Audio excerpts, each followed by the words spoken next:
Bonjour à tous. Hello everyone. Welcome to today's press conference. Bienvenue à la conférence de presse d'aujourd'hui. Je passe la parole au ministre Leblanc. I'll give the floor to Minister Leblanc. Alors, merci. Minister Leblanc speaking. Thank you very much, Corinne, and good afternoon, everyone. I am joined by my colleague, Minister Anita Anand, and Doctors Tam and New as well. In the last few days, we have seen the downward trend of cases and the number of people in hospitals has also been going down. This is good news, and we thank Canadians for their continued efforts in fighting COVID-19. Nous savons que cela n'a pas été facile. Minister Leblanc, we know that this hasn't been easy for Canadians, but we thank you for everything that you're doing to fight COVID. Back to a pre-pandemic normal, and the situation in Newfoundland and Labrador is a stark reminder that now is not the time to let down our guard. All governments are understandably concerned about the variants and committed to working together. I have spoken with Premier Fury, as has the Prime Minister, and we have committed to him that the federal government will provide any support necessary to help the people of Newfoundland and Labrador. We need to remain vigilant. And once again, we ask all of you to continue wearing a mask, to use the COVID-19 app, maintain a safe social distance, and check in on your family and friends virtually. I would now like to invite Dr. Tam and then Dr. New to say a few words.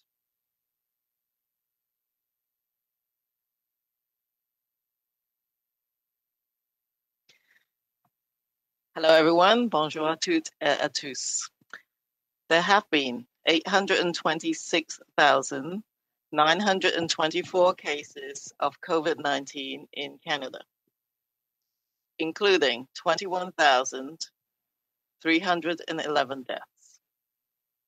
Over the past week, there were on average over 98,000 tests completed daily across Canada, of which 3.1% were positive for COVID-19.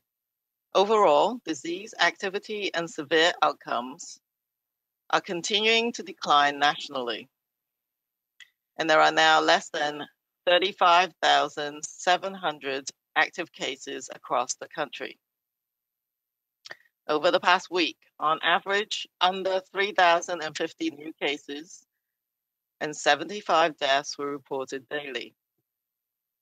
In our hospitals, just over 2,700 people with COVID-19 were being treated each day, including 622 in critical care. This steady progress demonstrates that a combination of community-based measures and individual practices works to slow the spread of COVID-19 as long as we can abide by and sustain these measures long enough. This is what the longer-range forecast models have been telling us for weeks. And it's thanks to the combined U plus public health effort that we have made crucial progress. But COVID-19 has come back with another twist. In the past 2 months, more contagious new variants have emerged in Canada and now appear in all 10 provinces. Starting with a few travel-related cases in the early weeks, these variants have been smoldering in the background and gaining fuel that now threatens to flare up into a new rapidly spreading blaze. There are now over 540 B117 variants, 33 B1351 variants, and 1 P1 variant. More worrisome is that at least 4 provinces are reporting evidence of community spread and outbreak activity associated with these faster spreading variants. The rapid rise of cases in a previously well-controlled situation in Newfoundland and Labrador is a testament to how quickly things can change when more contagious variants are introduced. Fortunately, the rapid, decisive public health response by the province is what is needed to stop a variant of concern in its tracks. This is a setback for sure, and no doubt we feel frustrated. But let's not allow that feeling to detract from the progress we've made since the holidays, which puts us in a much better state to deal with this latest hurdle. Because of our efforts, we are entering into a situation that many countries have faced before us in a much better shape. We have lowered infection rates across the country, protected our health system, prevented many severe illnesses, and saved lives. Though we may feel tired and have all suffered losses, collectively, we cannot afford to take the brakes off. We need to protect our progress and keep the runway clear for vaccine programs to expand and begin to work. This virus has shown time and again that what works is a united front, quick action, and sustained effort. There is no time to lose on division. To get over this hurdle, we need to work together from a place of compassion, understanding, and a shared commitment to see things through. This weekend, a group of kids from Ottawa sent in the best Valentine's Day e-card ever. It was a beautiful heart-shaped collage with each kid holding a heart in their hands, thanking us for our work. I would like to pay it forward and share their thanks for the dedication and commitment shown by everyone in Canada. And I know we have what it takes to continue. So let's vanquish the variants and let's do this together. Thank you. Bonjour à toutes et à tous. Dr. New speaking. Good afternoon, all. There have been 826,924 cases of COVID-19, including 21,311 deaths. Over the past week, there were on average over 98,000 tests completed daily across Canada, of which 3.1% were positive for COVID-19. Overall, disease activity and severe outcomes are continuing to decline nationally, and there are now fewer than 35,700 active cases. Over the past week, on average, under 3,050 new cases and 75 deaths were reported daily. In our hospitals, just over 2,700 people with COVID-19 were being treated each day, including 622 in critical care. This steady progress demonstrates that a combination of community-based practices and individual practices works to slow the spread of COVID-19. This is what the long-range forecast models have been telling us for weeks, and it's thanks to the combined you and public health that we have made crucial progress. But now COVID-19 has come back with another twist. In the past 2 months, more contagious new variants have emerged in Canada and now appear in all 7 provinces. Starting with a few travel-related cases in the early weeks, these variants have been smoldering in the background and gaining fuel and now threaten to flare up. There are over 540 B.1.1.7 variants, 33 B.1.351 variants, and 1 P.1 variant. More worrisome is that at least 4 provinces are reporting evidence of community spread and outbreak activity associated with these faster-spreading variants. The rapid rise of cases in a previously well-controlled situation in Newfoundland and Labrador is a testament to how quickly things can change when more contagious variants are introduced. Fortunately, the rapid, decisive public health response by the province is what is needed to stop a variant of concern in its tracks. Clearly, this has created frustration, but let's not allow that to detract from the progress we've made since the holidays. Because of our efforts, we are entering into a better situation than many countries. We have lowered infection rates across the country. protected our health system, prevented many severe illnesses, and saved lives. Though we may feel tired and have all suffered losses, collectively, we cannot afford to take breaks. We need to protect our progress and keep the runway clear for the vaccine programs to expand, to begin to work.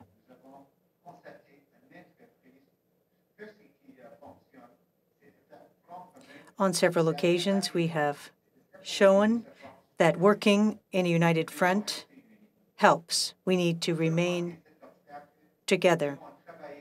We need to work together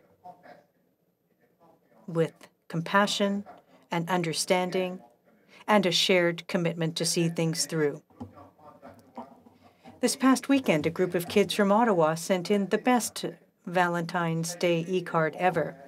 It was a beautiful heart-shaped collage with each child holding a heart in their hands, thanking us for our work. I'd like to pay it forwards and share their thanks for the dedication and commitment shown by everyone in Canada. And I know we have what it takes to continue. Let's vanquish the variants. Let's do it together. Thank you. Thank you, Dr. New. So obviously now we're prepared to take questions. Corinne, à toi. Merci, thank you. So we will take questions on the phone. One question, one follow-up each. Nous allons donc procéder aux questions au téléphone avec une question, une sous-question chacun. Opérateur, première question. Merci. Please press star 1 at this time for any question. Veuillez appuyer sur étoile 1 maintenant pour toute question. And the first question, la première question est de Catherine Lévesque de la Presse canadienne. The first question is from La Presse canadienne, the Canadian press. Hello, my first question is for Ms. Anand. Why don't we have more specific figures with respect to the delivery of Moderna to the end of March? If you have any more specific figures, could you provide them to us? Bien sûr, et merci. Minister Anand, yes, thank you for the question. I would like to start by saying that we also will be receiving 1.3 additional doses of Moderna in March for a total of 2 million doses of Moderna by the end of next month. As you know, deliveries of Moderna come every 3 weeks.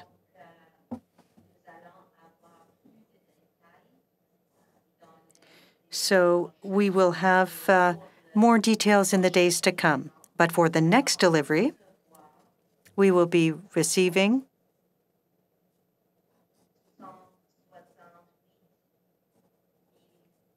168,000 doses.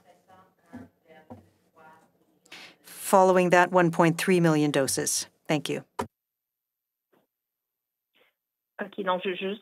Follow-up question. So for the 1.3 million cases is coming. And my next question is for the doctors. Now, as you know, a lot of things are opening in Ottawa today.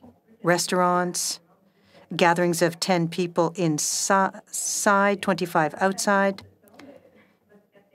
Based on your public health perspective, is this the right decision to make when, as you said in recent days, there may well be a third wave and these new variants? C'est Dr. New, je pense. Answer, Dr. New. I'd like to allow Minister Anand to start with replying to your first question, or should I continue? Oh, okay, moi je vais continuer. Okay. Dr. New still speaking. I'll continue then. And after that, I'll give the floor to Dr. Tam. Dr. Tam and I agree with our provincial and territorial counterparts that we need to continue to be very cautious with the new variants that are of concern. We can't give up. We need to maintain the measures that have proven themselves. It's always a delicate situation. establishing a balance.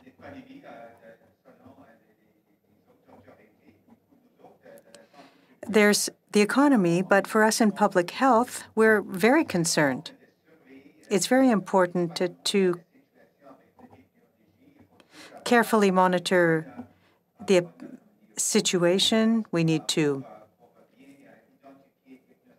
control and diagnose cases, do the testing and contact tracing, looking at the transmission chains. It all needs to be controlled. We have to monitor it closely. I know that Ontario and the public health authorities are following the situation very closely, and we'll see what happens in the weeks to come. An indication that the situation is changing. If there is an indication that the situation is changing, then the province of Ontario will react and respond. Perhaps Dr. Kam would like to add some comments.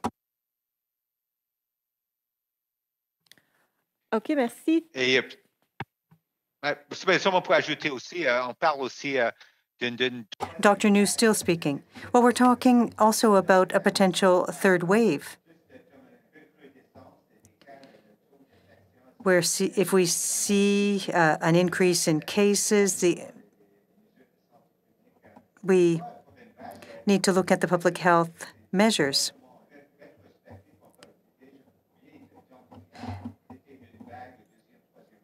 We need to talk about a new trend in the infection rate. We need to look at if it's increasing or not. That's something we need to follow in the weeks to come.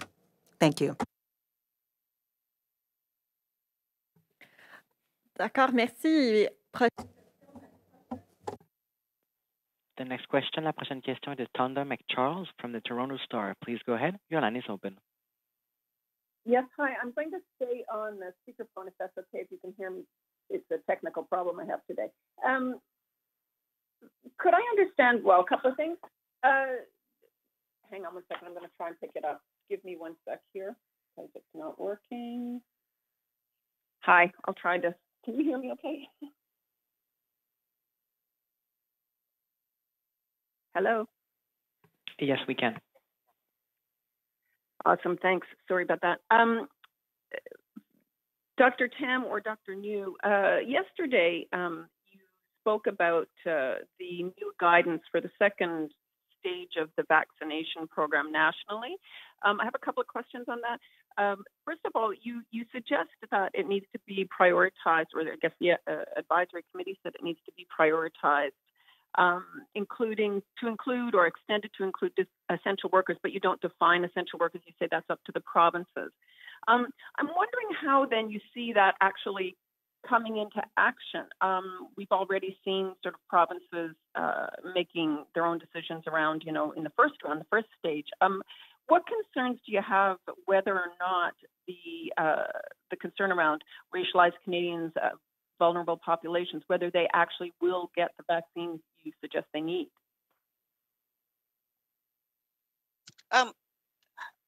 Hello, this is Teresa Tam. I'll take this question first. I think,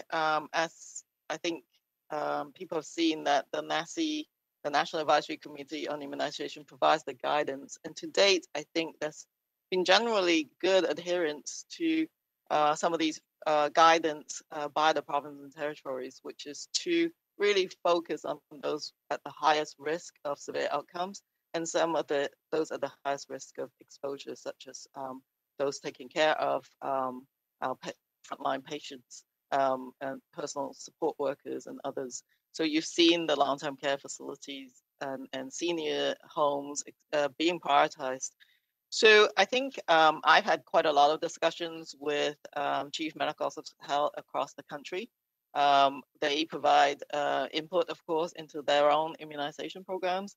And I think everybody recognizes that Indigenous communities, individuals who haven't been covered to date, staff of and residents of congregate living settings, adults who are older, up to sort of 60 years of age, and those in racialized and marginalized communities, disproportionately affected should be prioritized. I think that this is a general, from a public health perspective. And then, the NACI lists other essential workers and first responders, and that might depend on where what is in your community, etc. NACI does provide some recommendations on which groups are sort of scoped into those areas. But obviously, in a local setting, you might have agricultural workers in one setting, but some other essential service in others. So that would be up to the province and territories. But I think that we'll continue to strive for as much collective coherence as possible, but everybody recognizes those at highest risk. And can I ask about, today we heard from the NDP suggesting that the vaccine rollout, and perhaps this is for both Dr. New and Minister Anand, he suggested that the military ought to be involved in the vaccine rollout beyond just the logistics where you've brought in Danny Fortin, to set up sites and to be involved in administering vaccines along with whatever hubs the provincial governments have set up. I'm wondering if you feel that that would, A, be helpful or not, and B, would it help you actually prioritize some of the people that you want to see prioritized in that? In other words, is it a way to operationalize what you want to see happen in the vaccine rollout? Tonda, it's Dominic. I'll answer part of that question. If Dr. Tam wants to add something, she can. We have been, as a federal government, working with the provinces and territories very collaboratively and effectively, I would argue, in getting ready for the very significant increase of vaccines that will be delivered to Canada over the next number of weeks and the next number of months.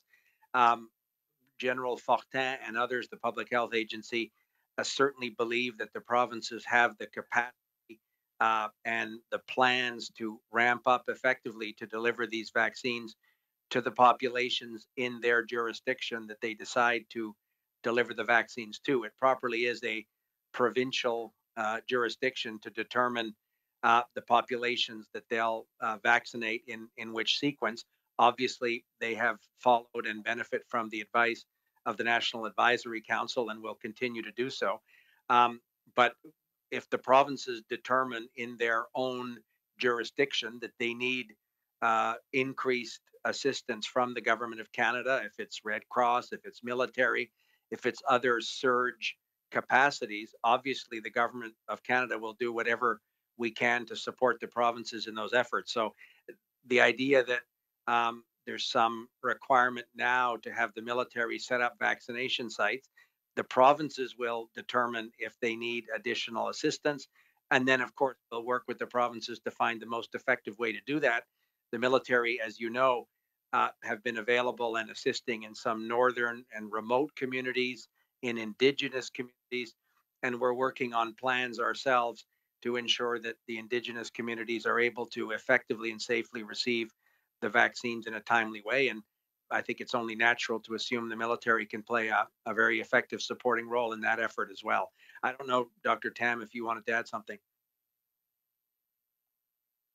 Not specifically on the military, but I know that the human resource aspect is not the biggest concern, it appears, from province territories. We have many pharmacists, family doctors, nurses, other health professionals, retired. They're all volunteering and on top of the Red Cross, and so I think there are other kind of supports that they may need as well, which Major General Fortin may be able to provide more of those kind of details when he does his technical brief. But that doesn't at the moment appear to be the critical factor.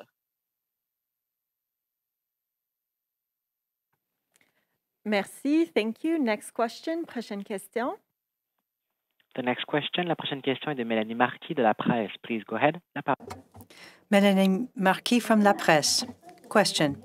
My question is for Minister LeBlanc. With respect to the quarantine at hotel, the mandatory quarantine, when will that come into effect? Answer, Minister LeBlanc.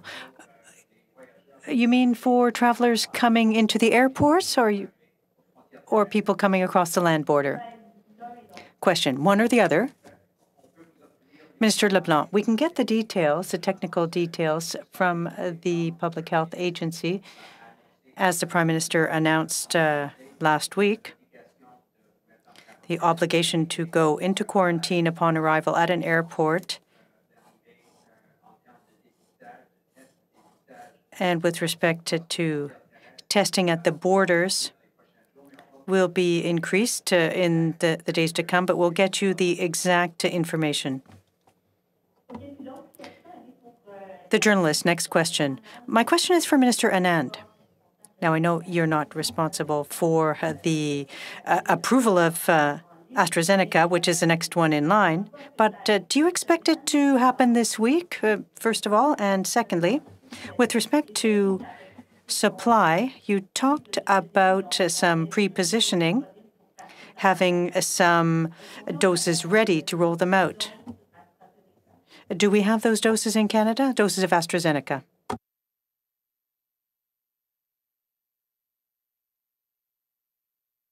Merci beaucoup. Minister Anand speaking. Thank you for the question.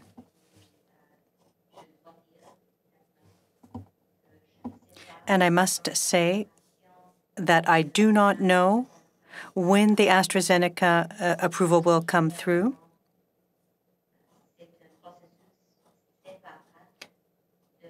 Because the process is independent of our work in procurement.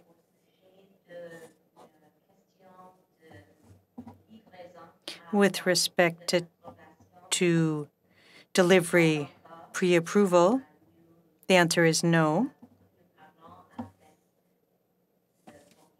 We are in discussions with the supplier on the subject. And with respect to delivery following approval.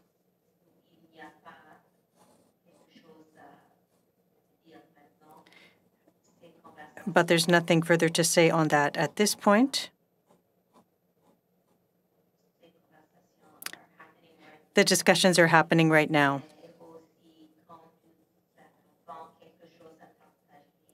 And when we have something to share with you, we will do so. Merci beaucoup. Thank you very much. Merci, thank you. We will take a final question. Nous allons prendre une dernière question. Opérateur, c'est à vous. Thank you. The next question, la prochaine question est de Mackenzie Gray from CTV. Please go ahead. Your line is open. Hi, my first question is for Minister Anand. I'd just like to go back to the first answer you gave in French, Minister, on the Moderna shipments. You said that they're coming every 3 weeks. We're expecting 1.3 million doses before the end of the quarter. If my math is right and they're coming every 3 weeks, we're only expecting one more shipment after this, which would come on the week of March 15th. So is it fair to expect that on that week that we'll be getting 1.3 million doses from Moderna? Thank you so much. There are a number of assumptions in your question, and I want to reiterate first and foremost that Moderna has indicated that it will provide the 1.3 million doses prior to the end of March. And on our calculations, after February 22nd, there are potentially 2 more shipments prior to the end of March. We are seeking a breakdown of the 1.3 million number from Moderna as we speak. And as I have done, and the Public Health Agency of Canada has done, we provide that information to the provinces and territories as soon as we receive it. And indeed, that is one of the ways in which we are upholding our commitment to transparency with regards to these delivery schedules. And this is unprecedented around the world. We are one of the only jurisdictions, if not the only jurisdiction, to provide real-time information. So as soon as we get that information, you will also receive it. My second question is for Dr. Tam about herd immunity. Dr. Tam, in the past, when we've talked about herd immunity, you've said that potentially between 60 and 70% of Canadians will need to be able to be vaccinated for herd immunity to be achieved in Canada. Dr. Fauci, one of your colleagues in the U.S., has started with that number, but now he's moved up all the way to 90% potentially needed because of the variants that have come in. Considering the new variants that we have right now, what percentage of Canadians need to be vaccinated in your estimation for Canada to get herd immunity? Yeah, and just to reiterate the context around that initial response is that we're still continuously getting new information about the effectiveness of the vaccines. In particular, we are still awaiting information on the effectiveness of the vaccine in reducing asymptomatic infection and transmission. So in many ways, everything that we try to sort of estimate is based on, for example, modeling information. And so that has to be understood that we still waiting for that data. But in general, the more you vaccinate and the highest level of vaccination will achieve better protection for all. So that's the concept. So I think any of the estimates must be taken with a degree of, reality check that we're still waiting for some of that scientific information. Having said that, what Dr. Fauci is saying is that with the variants, if they're more transmissible, you actually are much more likely to need a higher level of vaccine coverage than if you didn't have such transmissible variants. So that is the sort of principle underlying what he's saying. So really is, the message to Canadians is roll up your sleeve when your turn comes and just keep going.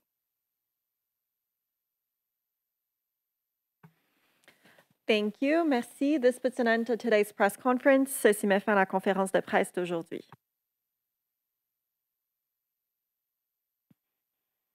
Thank you. Merci. The conference has now ended. La conférence est maintenant terminée. Please